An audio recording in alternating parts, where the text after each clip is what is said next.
So finally mga idol, game day na nga po at game 3 na sa PBL Finals ng Creamline Cool Smashers at ng Creamline Cool Smashers. Magiging MVP sa PBL All Filipino Conference, siguradong pure Filipino. And bago natin yan ipagpatuloy, please huwag niyo muna kakalimutan na mag-like and subscribe sa ating YouTube channel. Maraming salamat po. Well mga kaibigan, kapanapanabik ho ang game 3 ng CCS at ng Petrogas Angels. Nakita nyo naman so far, panalo ang CCS sa game 2 dahil sa kanilang malakas at panibagong sistema. So ano ba yung naging sistema at kung bakit nga nakuha ng CCS ang pagkapanalo sa Petrogas? Kahit ng lakas ng floor defense, offense at depensa ng Petrogas, itinalo sila ng Creamline. Sabihin na natin may dalawang import, Brook Bansikel at si MJ Phillips. So far nakita natin ginamit sa starting lineup, no? Etong si MVP Pons, Michelle Gumabaw, si Pangs Panaga, Kyle Negrito at etong si Gemma Galanza. Si Gemma Galanza nakita natin nakagawa ng highest leading score dito nga po sa game 2 at ang ganda ng kanyang mga palo, no? Hindi masalo ng Petrogas Angels. Alam nyo mga kaibigan, kapag ibang sistema talaga ang ginagamit ni Coach Sher Meneses, nahihirapang basahin niya ng Petrogas. Ang Petrogas kasi nagdedepende sila or binabasa nila ang galawan ng Creamline depende sa lineup. So inaasahan din natin panibagong sistema naman ang gagamitin ng CCS.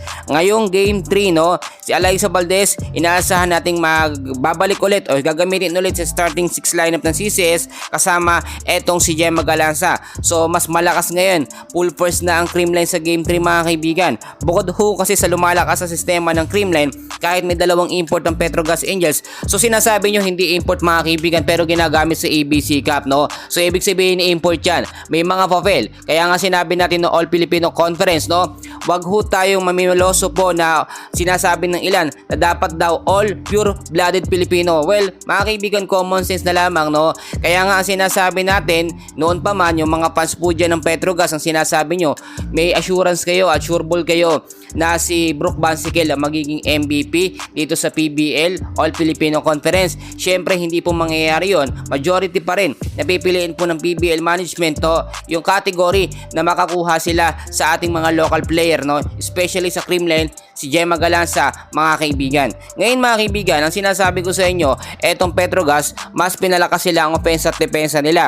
Syempre hindi sila papayag na matalo sa game 3 kontra nga po sa kupunan ng Creamline Cool Smashers. Pero meron silang hindi nalalaman na ang CCS mga kaibigan, kapag ganitong umaabot na sa game 3 ang game, no, at malakas talaga ang ginagamit nilang lineup. Nakita nyo naman sa game 2 umabot pa hanggang set 5. Yung set 4 akala natin, no, doon na talaga matatapos ang CCS kasi tambak ang CCS dito sa Petrogas sa game 4. Pero pagdating ng game 5 biglang nagbago. Kailangan lamang na maayos na rotasyon, kapalitan ni Kyle Negrito kasi pagod na, no. Sa mga spikers marami tayong available dyan sa bench ng CCS. Pero sa setter, madalas talaga nakikita natin majority ng oras, no, or time, playing time ay na kay Kyle Negrito. So mas maganda gumamit muna ng ibang setter. Nandiyan naman si Mapi Galanza, si Vonafe. Bakit hindi subukan? Pero malalaman natin yan. So dyan lang kayo, no, mag-antabay tayo. And please huwag yung kakalimutan na mag-like and subscribe. Maraming salamat po.